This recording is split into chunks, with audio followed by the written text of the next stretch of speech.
हिमालय की गोद में जन्मा, हिमालय की गोद में जन्मा, कविता का उजारा मालकोट की माटी ने दिया, मालकोट की माटी ने दिया हिंदी को सितारा, हिंदी को सितारा। काफल के फूलों सी रचना, काफल के फूलों सी रचना हर दिल में महकी, काफल के फूलों सी रचना हर दिल में महकी, प्रकृति के चितेरे ने हर पंक्ति में लहरें बिखेरी।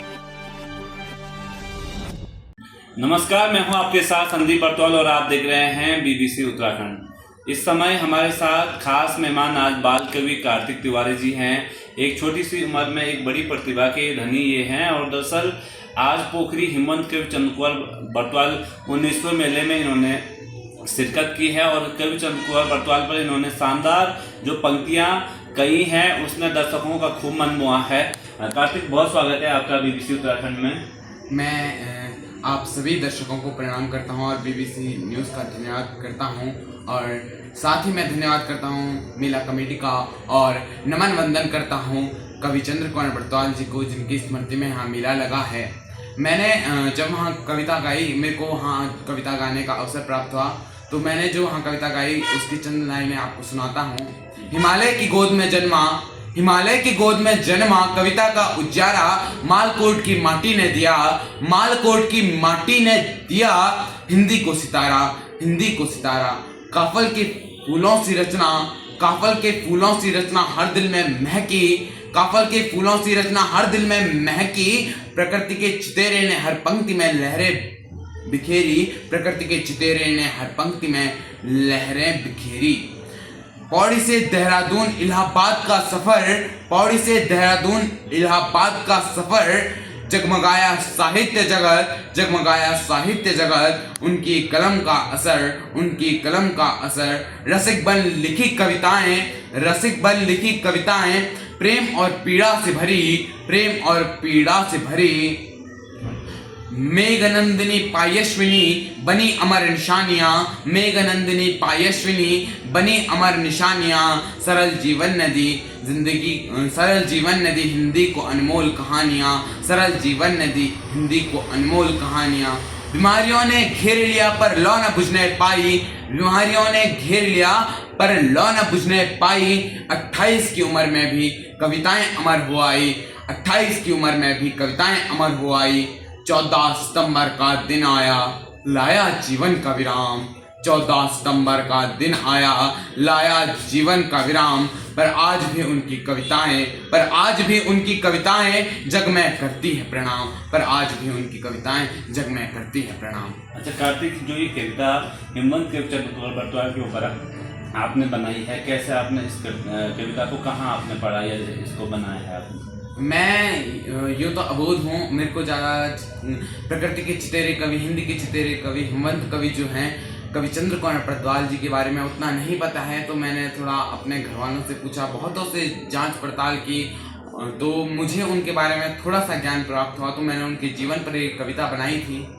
अच्छा, ये कविता आपने खुद बनाई है? हाँ, मैं हिंदी और गढ़वाली दोनों भाषाओं में बनाता हूँ।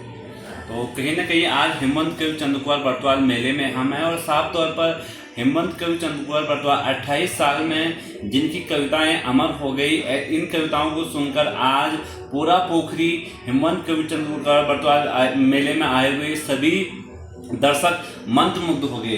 कार्तिक, क्या कुछ कहेंगे, कैसा आपको मेला में आज लगा?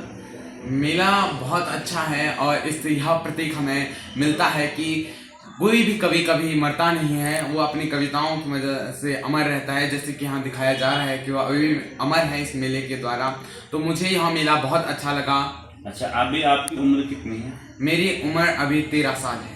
तो 13 साल में आपने देखा कितना शानदार जो कार्य है वो इस बालक के द्वारा किया जा रहा है। और कार्तिक, कौन सी क्लास में अभी आप हैं? मैं अभी 9th में हूँ। तो आपने देखा 9th क्लास के जो बच्चे हैं वो बहुत अच्छा कार्य अभी कर रहे हैं। बाल कवि के रूप में आप एक विख्यात हो रहे हैं और एक गढ़वाली में आपने एक कविता गाई है, उसकी 2 लाइनें आप भी हमारे दर्शकों को सुनाएंगे। मेरी पलायन पर कविता है, वो है म्यारा दगड़िया अपैलु जन कुछ नहीं रह गए म्यारा पहाड़ माँ। वो कुछ इस प्रकार से है। म्यारा दगड़िया अपैलु जन कुछ नहीं रह गए म्यारा पहाड़ माँ, म्यारा दगड़िया अपैलु जन कुछ नहीं रह गए म्यारा पहाड़ माँ, पानी एगे बिजली एगे सड़क एगे ही गाँव गुठियारे माँ, कमी रह गए शिक्षा स्वास्थ्य और रोजगार माँ सोचा कना प्राण दीन उत्तराखंड बनाउण माँ म्यारा दगड़ियों अपेलू जन कुछ नहीं रह गए म्यारा पहाड़ माँ न घास की गडोली चा न गडोली वाली खसेरी चा न मंगरा माँ पानी चा न पंडेरियों की कछेड़ी चा गौ मसे डपुंगड़ी बांझ पड़ी चा किराए पर है सगड़ा खुजाना चा म्यारा दगड़ियों अपेलू जन कुछ नहीं रह गए म्यारा पहाड़ माँ। कार्तिक, इन पंक्तियों से क्या संदेश आप देना चाह रहे हैं? खुद से आपने ये कविता बनाई है। मैं इन पंक्तियों से ये संदेश देना चाह रहा हूँ कि हम जब देखते हैं हमारे यहाँ संपूर्ण विकास हो चुका है, फिर भी लोग विकास की दौड़ में शहर भाग रहे हैं। और इस चक्कर में जो हमारे गांव की जो पुरानी चीज़ें हैं, जो गांव में पहले जो पानी भरने जाती थी महिलाएं तो वहाँ बातचीत करती थी, ये सारी चीज़ें घास लेने जब जाती थी महिलाएं जो कंडा ले जाती थी, वो सब चीज़ें विलुप्त होती जा रही हैं और हम अपने गाँव को भूलते जा रहे हैं। अच्छा, आप छोटी सी उम्र आपकी है और अभी आप बहुत ही कम उम्र के हैं, इतनी सोच और इतनी शब्दों का कोष कहाँ से आपके पास आया, किससे आप इतना सीखे? ये मेरी दादी और नानी का वरदान कहूँगा मैं इसे, क्योंकि मेरी जो दादी थी वो हमेशा हमारे घर में मांगल गाया करती थी। दादी बीमार हुई, अंतिम मंगलियार थी हमारे गांव की, वहाँ जब दादी बैठी रहती थी घर में तो मांगल गाती रहती थी वहाँ। तो जब मैं जाता मेरे को भी बताती, मेरे को भी सुनाती।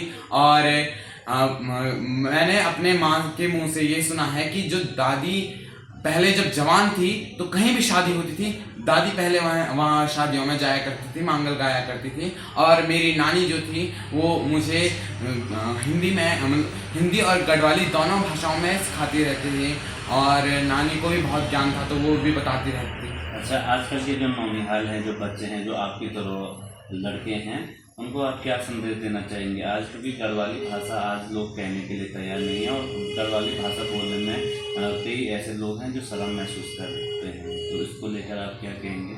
मैं यही कहना चाहूँगा कि जो भी भाषा है वो पहले बोली हुआ करती थी, जब उसका प्रचलन बढ़ेगा तभी वो भाषा बन सकेगी। और अगर हम अपनी बोली को नहीं बोलेंगे, हमारी बोली में इतना बड़ा शब्दकोश है और कितनी मीठी बोली है, इसे बोलने में अगर कोई शर्माता है तो मैं नहीं मानता कि वो कोई कुछ कर सकता है।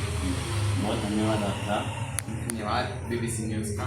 ये हमारे साथ कार्तिक तिवारी हैं, एक छोटे से युवा कवि हैं, गोपेश्वर जो गांव है वहाँ से ये हैं और शानदार आज इन्होंने हिम्मत कवि चंद्र कुंवर बरद्वाल मेले में अपनी कविताओं से सबका समा बांधा और आज पूरा पोखरी इनको सुन के मंत्रमुग्ध हो गए। एक छोटी सी उम्र में हिम्मत कवि चंद्र कुंवर बरद्वाल जी को एक श्रद्धांजलि उनके रूप में एक कविता बनाना, गढ़वाल में पलायन को लेकर गढ़वाली में कविता लगाना और लगातार गढ़वाली भाषा को प्रचलन को बढ़ावा देना इनका विशेष महत्व है। पढ़ाई के साथ साथ खेलकूद के साथ साथ आज कार्तिक जिस प्रकार से कार्य कर रहे हैं, ये आने वाली पीढ़ी और अपने साथियों को ये एक संदेश दे रहे हैं कि यदि मन में जज्बा हो तो वो कुछ भी आगे कर सकता है। इस युवा को आप लोग ज़रूर सपोर्ट करें, इस बच्चे को सपोर्ट करें। BBC उत्तराखंड इनको हार्दिक शुभकामनाएं प्रदान करता है। आप लोग ऐसी खबरों को देखते रहे। नमस्कार।